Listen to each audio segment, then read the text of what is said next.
नमस्ते दोस्तों, कैसे हैं आप सभी। हिंदी जीनियस चैनल में आपका हार्दिक स्वागत है। मैं हूं निहारिका।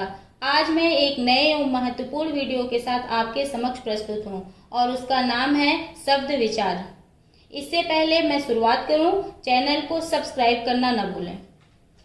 तो आज का हमारा विषय है शब्द विचार। शब्द विचार, शब्द किसे कहते हैं। इसके पहले पिछली वीडियो में हम आपको वर्ड के बारे में बताए थे और आज फिर हम किसके बारे में चर्चा करेंगे, शब्द के बारे में चर्चा करेंगे।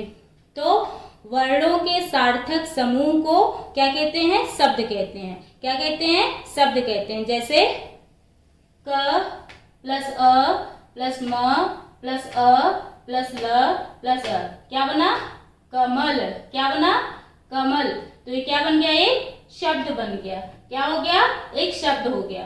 तो वर्णों के सार्थक समूह को शब्द कहते हैं। अब हम चलेंगे शब्दों के वर्गीकरण पे। शब्द का वर्गीकरण चार आधार पे हुआ है। कौन कौन से, अर्थ के आधार पर, विकार के आधार पर, उत्पत्ति के आधार पर और बनावट के आधार पर। कौन कौन सा, अर्थ के आधार पर, विकार के आधार पर, उत्पत्ति के आधार पर और बनावट के आधार पर। अर्थ के आधार पर शब्द के कितने भेद होते हैं, दो। कितने, दो। कौन कौन से, सार्थक शब्द और निरर्थक शब्द। सार्थक और निरर्थक शब्द। विकार के आधार पर शब्द के कितने भेद हैं, विकारी और अविकारी। विकारी, अविकारी। उसी तरह से उत्पत्ति के आधार पे चार हैं, तत्सम शब्द, तद्भव शब्द, देशज और विदेशी शब्द। तत्सम, तद्भव, देशज और विदेशी शब्द। और बनावट के आधार पे तीन हैं। कौन कौन से, रूढ़ शब्द, यौगिक शब्द और योग रूढ़ शब्द। रूढ़, यौगिक और योग रूढ़ शब्द।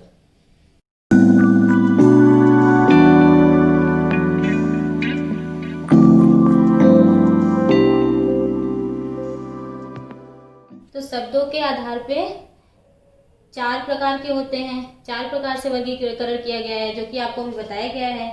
तो पहला क्या है, अर्थ के आधार पे। अर्थ के आधार पे कितने होते हैं, दो होते हैं। अर्थ के आधार पे शब्दों के दो भेद होते हैं। कौन कौन से, सार्थक शब्द और निरर्थक शब्द। अब चलते हैं हम सार्थक शब्द। सार्थक शब्द क्या है, उस पर चर्चा करेंगे। सार्थक शब्द जिसका कुछ अर्थ निकले, जिसका कुछ अर्थ निकले उसे हम सार्थक शब्द कहते हैं। जैसे रोटी, पानी, ममता, डंडा, ये सबका अर्थ निकल रहा है। रोटी, पानी, ममता, डंडा। तो जिसका कुछ अर्थ निकलता है उसे हम सार्थक शब्द कहते हैं। उसे हम क्या कहते हैं, सार्थक शब्द कहते हैं। दूसरा क्या है, निरर्थक। निरर्थक शब्द। निरर्थक शब्द क्या है, निरर्थक शब्द वो होते हैं जिसका कोई अर्थ नहीं निकलता है। निरर्थक शब्द वो होते हैं जिसका कोई अर्थ न निकले, उसे हम निरर्थक शब्द कहते हैं। जैसे रोटी वोटी, पानी वानी, डंडा वंडा, खाना वाना। तो खाना वाना, खाना तो समझ में आ रहा है, लेकिन वाना, रोटी वोटी, रोटी तो समझ में आ रहा है, वोटी, वोटी का कोई अर्थ ही नहीं है। पानी वानी, अब वानी का कोई अर्थ तो निकल नहीं रहा है। डंडा वंडा, तो डंडा का तो अर्थ है लेकिन वंडा का कोई अर्थ नहीं निकल रहा है। तो निरर्थक शब्द वो होते हैं जिसका कोई अर्थ न निकले, उसे हम क्या कहते हैं, निरर्थक शब्द कहते हैं। अब बढ़ते हैं हम विकार के आधार पे। विकार के आधार पे शब्द दो प्रकार के होते हैं। कौन कौन से, विकारी और अविकारी। विकारी शब्द और अविकारी शब्द। अब हम बढ़ते हैं विकारी शब्द की तरफ। विकारी शब्द क्या है, विकार। विकार मतलब होता है परिवर्तन। विकार का अर्थ क्या है, परिवर्तन। तो वे शब्द जिसमें लिंग, वचन, कारक आदि के कारण विकार या परिवर्तन होता है उसे हम विकारी शब्द कहते हैं। विकार का मतलब क्या होता है, बदलाव, परिवर्तन। तो वे शब्द जिसमें लिंग, वचन, कारक के आधार पे, कारक के कारण विकार उत्पन्न होता है, बदलाव उत्पन्न होता है, परिवर्तन आ जाता है, उसे हम विकारी शब्द कहते हैं। विकारी शब्द भी कितने प्रकार के होते हैं, 4 प्रकार के होते हैं। इसके भी 4 भेद होते हैं। कौन कौन से? संज्ञा, सर्वनाम, विशेषण और क्रिया। आपको लिंग, वचन, कारक इसके बारे में भी बताया जाएगा आगे वीडियो में। संज्ञा, सर्वनाम, विशेषण, क्रिया इसके बारे में भी बताया जाएगा। संज्ञा आप सभी को पता है, किसी व्यक्ति, वस्तु, स्थान अथवा भाव के नाम को संज्ञा कहते हैं। सर्वनाम भी सभी को पता है, जो संज्ञा के बदले में बोला जाता है उसे सर्वनाम कहते हैं। विशेषण, जिसकी विशेषता बतलाई जाती है उसे हम विशेषण कहते हैं। क्रिया, जिससे काम का करना या होना पाया जाए उसे हम क्रिया कहते हैं। तो इन सब के बारे में भी हम आगे बताएंगे। अभी हम जानते हैं विकारी और अविकारी शब्द। तो विकारी के बारे में आप जानिए। विकारी का मतलब होता है परिवर्तन। वे शब्द जिसमें लिंग, वचन या कारक के कारण विकार उत्पन्न होता है उसे हम विकारी शब्द कहते हैं। अब बढ़ते हैं हम अविकारी शब्द की तरफ। अविकारी शब्द क्या है? ऐसे शब्द जिसमें लिंग, वचन, कारक आदि के कारण कोई परिवर्तन नहीं होता है उसे हम अविकारी शब्द कहते हैं। और अविकारी शब्द के कितने भेद होते हैं? इसके भी 4 भेद होते हैं। कौन कौन से? क्रिया विशेषण, संबंध बोधक, समुच्चय बोधक और विस्मयादि बोधक। क्रिया विशेषण, संबंध बोधक, समुच्चय बोधक और विस्मयादि बोधक। इसके बारे में भी आपको आगे बताया जाएगा। क्रिया विशेषण, जिसमें क्रिया के द्वारा, क्रिया में जब विशेषता बतलाई जाती है तो उसे हम क्रिया विशेषण कहते हैं। क्रिया की विशेषता बतलाई जाए तो उसे हम क्या कहते हैं? क्रिया विशेषण। क्रिया क्या है? चलना, हंसना, खेलना, रोना, गाना, सब क्या है? क्रिया है। क्या है? क्रिया है। जैसे राम धीरे धीरे दौड़ता है, तो दौड़ना क्रिया हो गया और धीरे धीरे क्या हो गया? विशेषण। तो दौड़ने की विशेषता क्या है? कि वो धीरे, राम दौड़ तो रहा है लेकिन धीरे धीरे। तो ये सब आपको अगले वीडियो में बताया जाए। जैसे ही संबंध बोधक, सासे सी, नाने नी, रारे री, ये क्या है? संबंध बोधक हैं। समुच्चय बोधक, जो 2 शब्दों को जोड़ते हैं उसे हम समुच्चय बोधक कहते हैं। जैसे तथा और। विस्मयादि मतलब आश्चर्य, हे, रे, अरे। तो इन सब के बारे में भी आपको अगली वीडियो में बताया जाएगा। फिलहाल में हम जानते हैं विकारी और अविकारी शब्द के बारे में। विकारी वो होता है, विकारी का तो अर्थ होता है बदलाव या परिवर्तन, जिसमें लिंग, वचन, कारक आदि के कारण बदलाव उत्पन्न हो जाता है उसे हम विकारी शब्द कहते हैं। ये 4 प्रकार होते हैं: संज्ञा, सर्वनाम, विशेषण और क्रिया। वैसे ही अविकारी शब्द है विकारी का उल्टा, जिसमें लिंग, वचन, कारक आदि के कारण कोई परिवर्तन नहीं होता है उसे हम अविकारी शब्द कहते हैं। ये भी 4 प्रकार होते हैं: क्रिया विशेषण, संबंध बोधक, समुच्चय बोधक और विस्मयादि बोधक। उम्मीद करते हैं आप सभी को हमारी बात समझ में आ रही होगी। इसी के साथ हम आगे बढ़ते हैं। अब हम चलते हैं उत्पत्ति के आधार पर शब्द भेद। उत्पत्ति के आधार पर शब्द के 4 भेद होते हैं जो अभी आपको समझाया गया है। कौन कौन से होते हैं? तत्सम, तद्भव, देशज और विदेशी शब्द। तत्सम, तद्भव, देशज और विदेशी शब्द। अब चलते हैं हम तत्सम शब्द की तरफ। तत्सम शब्द किसे कहते हैं? तत्सम शब्द तत् और सम 2 शब्दों से मिलकर बना होता है। तत्सम शब्द तत् और सम 2 शब्दों से मिलकर बना होता है। तत् का अर्थ होता है क्या? उसके। क्या होता है? उसके। और सम का अर्थ होता है समान, अर्थात उसके समान। तत्सम का अर्थ क्या हुआ? उसके समान। संस्कृत के वे शब्द जो हिंदी में बिना किसी परिवर्तन के प्रयोग में लाए जाते हैं वो तत्सम शब्द कहलाते हैं। संस्कृत के वे शब्द जो हिंदी में बिना किसी परिवर्तन के, मतलब जैसा संस्कृत में होता है वैसे ही हिंदी में उसका इस्तेमाल किया जाता है, बिना किसी परिवर्तन के हिंदी में लाए जाते हैं उसे हम तत्सम शब्द कहते हैं। तत्सम शब्द कौन? जैसे दुग्ध, इसको हिंदी में क्या कहते हैं? दूध। लेकिन हम बिना किसी परिवर्तन के हिंदी में इसका प्रयोग करते हैं। हिंदी में वैसे का वैसा लिखते हैं। दुग्ध, रात्रि, अग्नि, क्षेत्र, वायु, सूर्य, ये सब क्या है? तत्सम शब्द हैं। क्या है? तत्सम शब्द। तत्सम शब्द वे शब्द होते हैं जो बिना किसी परिवर्तन के, संस्कृत के वे शब्द हैं जो बिना किसी परिवर्तन के हिंदी में लिखे जाते हैं, हिंदी में प्रयोग उसे हम तत्सम शब्द कहते हैं। अब बढ़ते हैं हम तद्भव शब्द की तरफ। तद्भव किसे कहते हैं? तद्भव जो है, तद और भव दो शब्दों से मिलकर बना होता है। किससे किससे? तद और भव दो शब्दों से मिलकर बना होता है। इसका अर्थ होता है उससे पैदा हुआ। ये शब्द संस्कृत शब्दों के रूप में कुछ बदलाव के साथ हिंदी भाषा में प्रयोग किए जाते हैं। उससे पैदा हुआ, किससे पैदा हुआ? संस्कृत भाषा के शब्दों से पैदा हुआ। तो ये शब्द जो होते हैं बिना किसी ये संस्कृत के वे शब्द होते हैं जिसको कुछ बदलाव के साथ हिंदी भाषा में प्रयोग किया जाता है। जिसको कुछ बदलाव के साथ हिंदी भाषा में प्रयोग किया जाता है। जैसे दही, हिंदी में क्या कहते हैं? दही। सर्प, सांप, अग्नि, आग। तो दही, सर्प और आग, ये सब क्या है?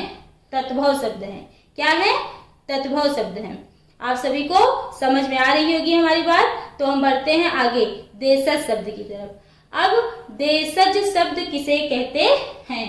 देशज शब्द जो हमारे देश की भाषा हो, जो हमारे क्षेत्र की भाषा हो, उसे हम देशज शब्द कहते हैं। उसमें बाहरी भाषा का कोई मिलावट नहीं होता है। हमारे देश या क्षेत्र की भाषा जो होती है उसे हम देशज शब्द कहते हैं। देशज अर्थात देश में उत्पन्न शब्द। देशज का मतलब क्या होता है? देश में उत्पन्न शब्द। जो हमारे देश की भाषा हो, हमारे क्षेत्र की भाषा हो, उसे हम देशज शब्द कहते हैं। जैसे पगड़ी, गाड़ी, थैला, पेट, खटखटाना, ये सब क्या है? हमारे देश की भाषा है, हमारे क्षेत्र की भाषा है। तो इसे हम क्या कहेंगे? देशज शब्द कहेंगे। अब बढ़ते हैं हम विदेशी शब्द की तरफ। विदेशी शब्द आपको समझ में एकदम अच्छे से आ रहा होगा। विदेशी शब्द क्या है? विदेशी शब्द वो शब्द होते हैं जो बाहर से आया होता है और उसका इस्तेमाल हम करते हैं। विदेशी शब्द जो दूसरे देशों की भाषाओं से हिंदी में आए हैं, हिंदी में प्रयोग किए जाते हैं, उसे हम विदेशी शब्द कहते हैं।